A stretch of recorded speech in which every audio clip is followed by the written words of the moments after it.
Hey everyone, it's Dr. Griff again, and I wanted to come to you today to give a little tidbit of information that can be discussed amongst therapy staff at various places and various settings.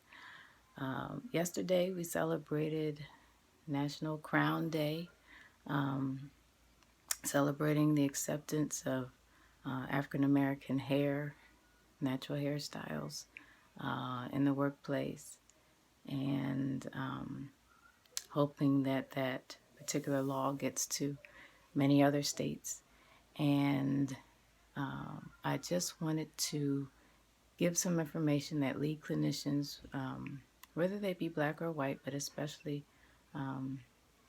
African American lead clinicians and therapists, could bring up at their staff meetings if it needs to be brought up.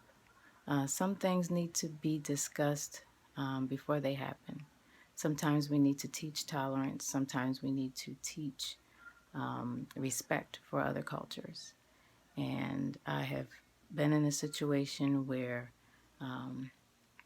when I went completely natural and did the big chop, which is where relaxed hair is cut off and you have your natural hair. When I went to work the next day, I had a white teacher approach me and say, "Oh, I've never seen hair like that before." And she reached out and patted my head like I was a chia pet. And she must have been able to tell from the expression on my face that that was not appropriate. And I had to let her know that. And she respectfully, apologized.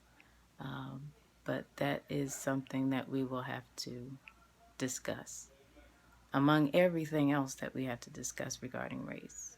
Because I know there are other issues that seem more pertinent, and they are, especially regarding misdiagnosis or overdiagnosis of African American children, regarding some issues with grammar and articulation. And I will also discuss those later. But I wanted to give a tidbit. Tidbit is a small portion of information, and I wanted that to be something that can also be discussed. I know there are a lot of platforms where African American therapists are giving discussions amongst themselves, and they're coming up with information to share with white speech language pathologists, white therapists, and therapists of other cultures as well. But I just wanted to give my 2 cents, so to speak. And I also wanted to discuss how therapists who are white see black therapists when black therapists stand up for themselves. When I say stand up for themselves, if you speak in a firm tone to some white people, they become frightened.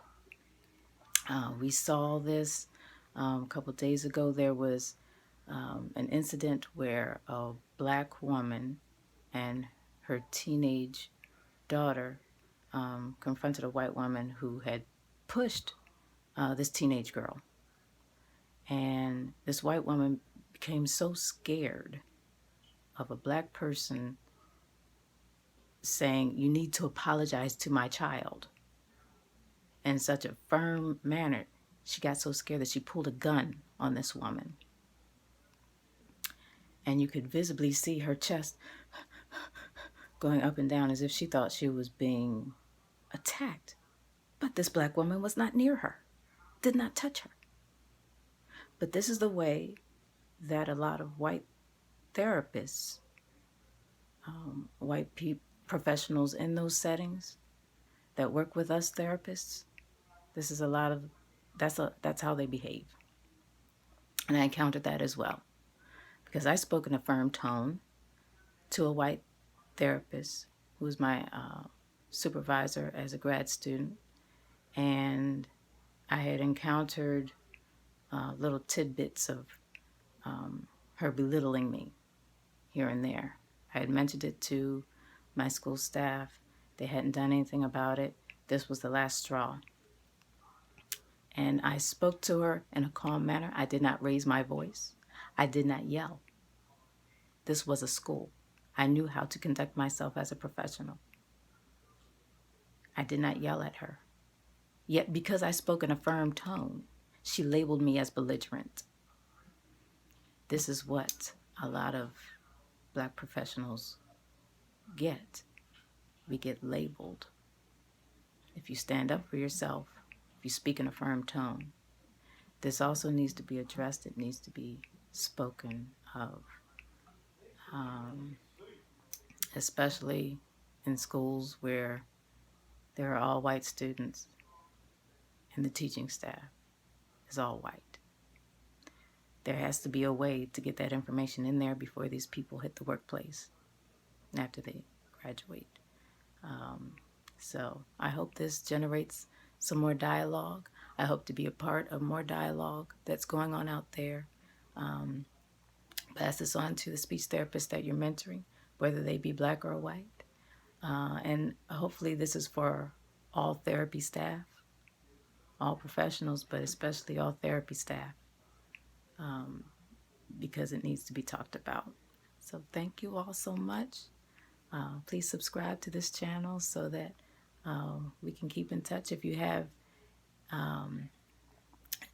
incidents that you've encountered that seem similar and you want to mention them in the comments, please do so. We can keep the dialogue going. So thank you all so much. Enjoy your day. God bless you.